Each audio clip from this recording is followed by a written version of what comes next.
Yo, what's going on, guys? Cultofmush back at it with another video, and in this video, we're gonna be talking about two very controversial games on PC, No Man's Sky and the sequel to Watch Dogs, Watch Dogs 2, which is releasing on November 29th. And interestingly enough, I'm gonna be talking about both of these games in a somewhat positive light. So first, let's talk about No Man's Sky. This is a game that I bashed when it was released in August. The game ran like garbage on PC, and the game itself was not very good. The PC version in particular very much seemed like they just pasted the console version over, and it wasn't really optimized for keyboard and mouse, and you could tell that the game was designed for a controller, but that was the least of its issues. There were so many problems with No Man's Sky, but I've already covered that in abundance. Well, No Man's Sky is getting a big update, dubbed the Foundation Update. This is introducing a lot of content to the game. Many are saying that this is what the game should have had. I mean, it's called the Foundation Update. What are you doing updating the foundation of the game? Isn't that something that should have been ready when the game launched? But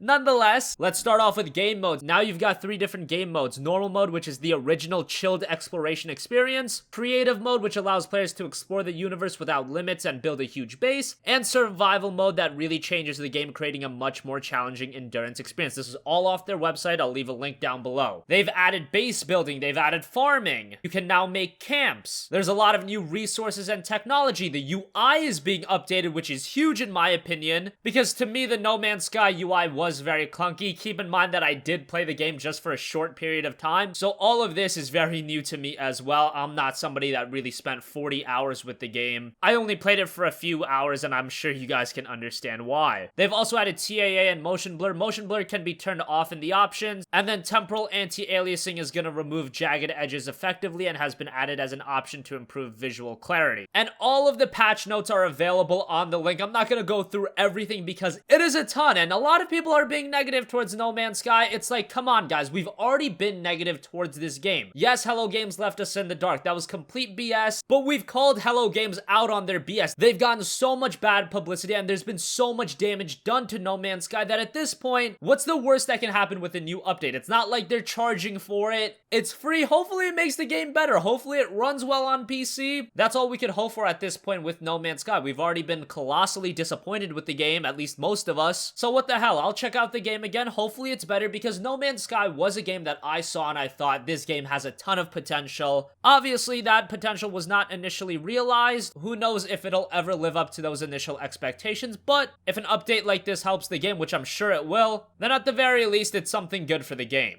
Let's move on and talk about Watch Dogs 2, which is a game that's been getting very good reviews on consoles. I've heard a lot of people say that this is very much like Assassin's Creed 2, where it built upon everything the first game in the series did and made it better. That's what a lot of people are seeing Watch Dogs 2 as. Unfortunately for Ubisoft, it looks like this game is actually not selling very well on consoles. I didn't really expect it to sell that well, given how so many people were disappointed with the first Watch Dogs. The first Watch Dogs was a bigger disappointment than the first Assassin's Creed game, since with the first Assassin's Creed game, I don't think Ubisoft really lied about the game, but with Watch Dogs, it was a little bit more controversial. But good news about the game, over on the Steam discussion page for Watch Dogs 2, there's a post by the user Monkey. Apparently, he got a preview copy of the game, and he says that it's a decent PC port. It's running at a smooth 60 FPS with a 980 Ti and an i7 6700K. Those are pretty high specs, so I would hope it would run at a smooth 60 FPS. But given that this is a Ubisoft game, and given how the first Watch Dogs game ran, that's a positive sign given what we're working with. He also left a picture of the options page, which there's a lot to customize. You've got geometry, extra details, terrain, vegetarian, texture resolution, texture filtering, shadows, headlight shadows, water, reflections, screen space reflection, San Francisco fog, depth of field, motion blur, bloom, vegetation, texture resolution. You've got ambient occlusion, temporal filtering, and post-process anti-aliasing. So that's actually pretty exciting news. I don't know how Watch Dogs 2 is gonna do on PC. I think the first game already did a lot of damage, not only on consoles, but more so on PC because of how poorly that game ran. And it's not like the first Watch Dogs game was even a great game. It was an okay game. It had a lot of issues though, and those issues were greatly magnified by how bad the PC version was. But with Watch Dogs 2, I've heard that Ubisoft has made the right fixes, and if it works on PC, this could be one of the sleeper hits on PC this year. Probably not going to be a game most of you guys are going to spend $60 on, but if it turns out well, maybe in the winter sale we can see a slight discount for the game. Who knows? videos. Let me know what you guys think in the comment section down below. Will you check out No Man's Sky again? What do you think about Watch Dogs 2? These are two games that the PC user base are very skeptical about, but we'll see what happens. Let's hope for the best. Let me know your thoughts in the comment section down below. Thanks for watching as always, guys. If you have a request for a future video, you can also leave that in the comments down below, and I will catch you guys in the next one. Peace out.